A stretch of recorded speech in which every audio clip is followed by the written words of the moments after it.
this really is a moment of liberation for the country.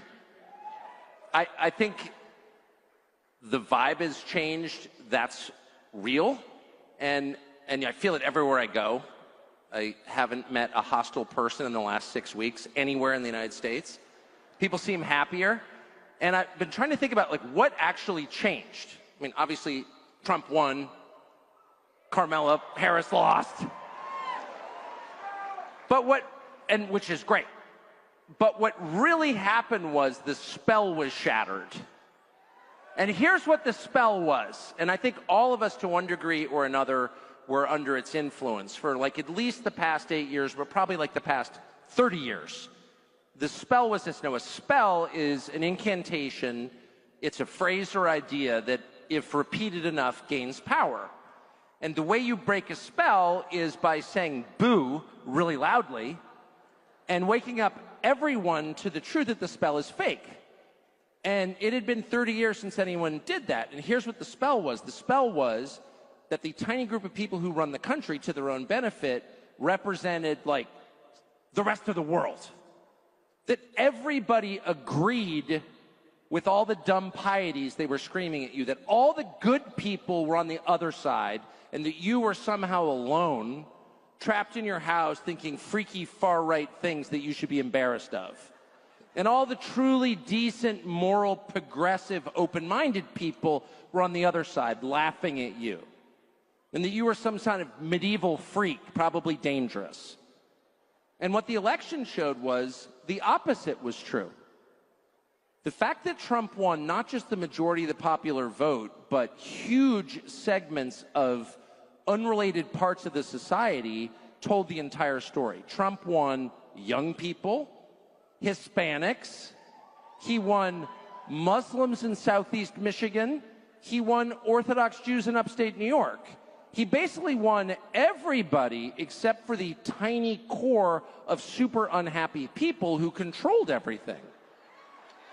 And I remember thinking about 10 years ago, having grown up in an affluent neighborhood in California and lived in a bunch of other affluent neighborhoods my whole life, that the politics of the Democratic Party reminded me very much of my neighbor's, my buddy's, divorced mom in 1978 in La Jolla, California. And I'll never forget sitting in his backyard with his mom, who had become like an artist after getting divorced, an artist.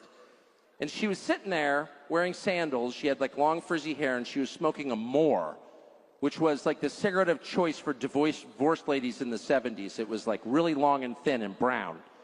And it was a sign of liberation, personal liberation. Like, I don't need a man anymore.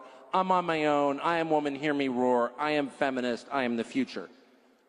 And I remember sitting in the backyard of their $4 million house by the pool as she ranted about the patriarchy and capitalism, smoking her Moor. And I remember thinking, this is, well, she's obviously crazy, but this is the unhappiest person I've ever met. I kind of can't wait to get out of here, take off with my buddy and go play. This woman is miserable, and that informs all of her views. So that was, 1978, 79. I wake up in like 2015, and that's the entire Democratic Party sound like my friend's angry feminist mom, like pissed at her husband, who she hates because he cheated on her, but you can kind of understand why, but he's still paying for the house with the pool. And I'm like, those politics, that very specific politics of affluent, unhappy people who have everything but really nothing inside at all, who've reached like the terminus, the end stage of consumer society, where you can't distract yourself or medicate yourself enough to avoid like the basic tragedy of your life, which is it has no meaning. And rather than solve that by believing in something with inherent value like God, you externalize all your disappointment and hate onto everybody else. Your life has been a total failure. You have no skills. Your kids hate you, but you still have the moral high ground because you've occupied it early and defended it ruthlessly. So people who had everything to be ashamed of diverted attention from their own failures by screaming at you about your moral inferiority, and you bought it. And I bought it, and all of us kind of bought it. It was like, you can't say this stuff out loud because it's embarrassing. And like, polite people don't say those things out loud, like obvious things. Like, you're idiotic. And no, boys can't become girls. And no, you don't get to run our foreign policy or energy policy. You can't even change the tire on your Volvo. You're useless and dumb. And a compassionate society would not let you starve to death, but you're not allowed to run everything. Nobody ever said that because they occupied this place of moral authority. And they had like kind of the predictable institutions to enforce their rule, the cultural institutions, especially the universities. And if I could just, I want to say one more time, Charlie Kirk has done more personally to break that spell by succeeding without a college degree than anybody I've ever met. Rather than whining about college indoctrination and how it's, a waste of money and time, he just goes out without a college degree and just becomes a crazy success through hard work and intelligence and makes the point himself by his own life, which is, by the way, how you convince people, not by yelling at them or even trying to persuade them, but by living in a way that proves your point. If you're onto something, if you're on the right path, your life should reflect it. You should be joyful. You should have meaningful, deep relationships with the people around you. You should have the respect of the people who work for you. You should have the love of your spouse, et cetera, et cetera. If you are telling me that college is a bad idea, show me a better way, and he has. These are very obvious observations, but for some reason, for like 30 years, we ignored them, and we allowed people who not only have no moral authority, who should feel deep shame and be engaged in a long process of deep reflection that includes ashes and sackcloth. Really, living in some, faraway place in the desert, repenting full-time for, say, the Iraq War. They should not be on television giving instructions for how we proceed at all. But we all kind of sat there and were like, well, we kind of have to take it. And my kids can't get jobs because in a country with a Civil Rights Act, they're the wrong color, but we kind of have to take it. And, my children aren't going to own anything, they're going to rent, but that's just the way it is in a free market system. We kind of have to take it. And by the way, the people who are doing all of this are, we will acknowledge, in some sense, better than we are. We call them the elites. They did go to Princeton. You went to Penn State. And we all kind of played along with it. Go Penn State, by the way. That's exactly right. You have nothing to be ashamed of, Mr. Penn State. But the point is, the Trump election showed that what they claimed was a far-right, boutique, crazed, dangerous ideology that actually was a threat sufficient that the Department of Homeland Security and the U.S. military ought to be keeping an eye on you and they ought to have a right to spy on you, that supposedly crazed fringe ideology was in fact shared by pretty much everybody other than my buddy's divorced mom and other unhappy people. And what do we learn from that? We learned that the whole thing was an illusion. And the biggest illusion of all was the race stuff. That was the biggest illusion of all. And they can no longer say that people who don't want to go along with their program are racists because look at the election results. Look at the election results. Now, no one should be surprised by that. By the way, if you don't live in Bethesda, if you're out in the world, you know that, like, normal people don't want crime and homelessness and drugs and open borders. It doesn't matter what they look like or where they're from. Nobody wants that. No normal person wants that.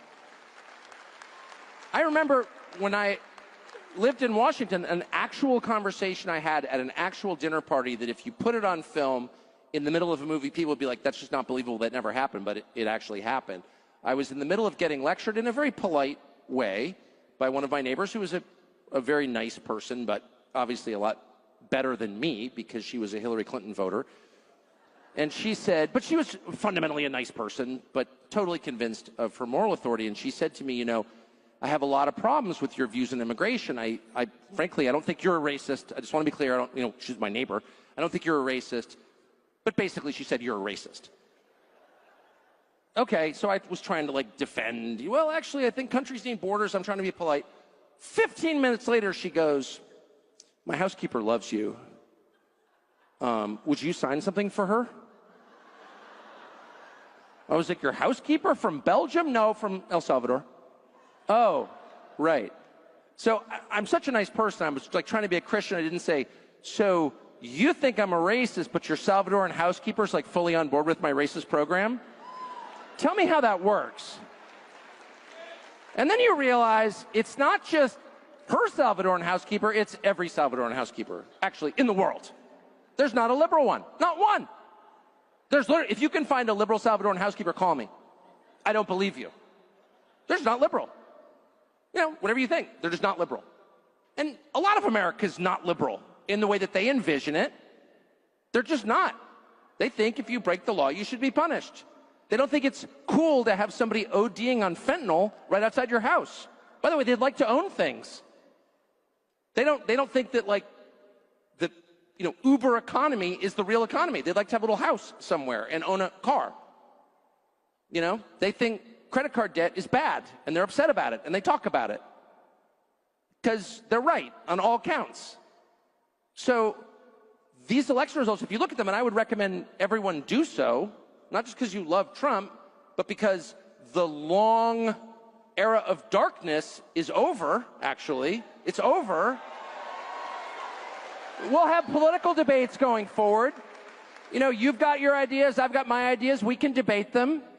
But I honestly don't think ever again in my lifetime will the richest people in the country be able to point a finger in your face and say, your position is too immoral to discuss, and if you keep talking, we're going to put you in jail. That has been their position.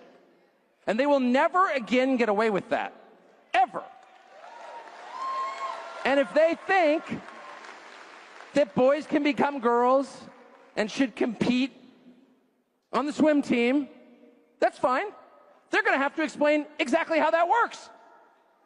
And if they think that Ukraine's borders are more important than our borders, that's fine, but they're going to have to explain why. And if they think that it's okay for like 3 companies owned by their donors to buy up all the residential housing in the country and rent it back to you at a higher rate, they're going to have to tell you why that's a good idea. They can never again just do exactly what they want by waving away your concerns with an epithet. Shut up, racist won't work anymore.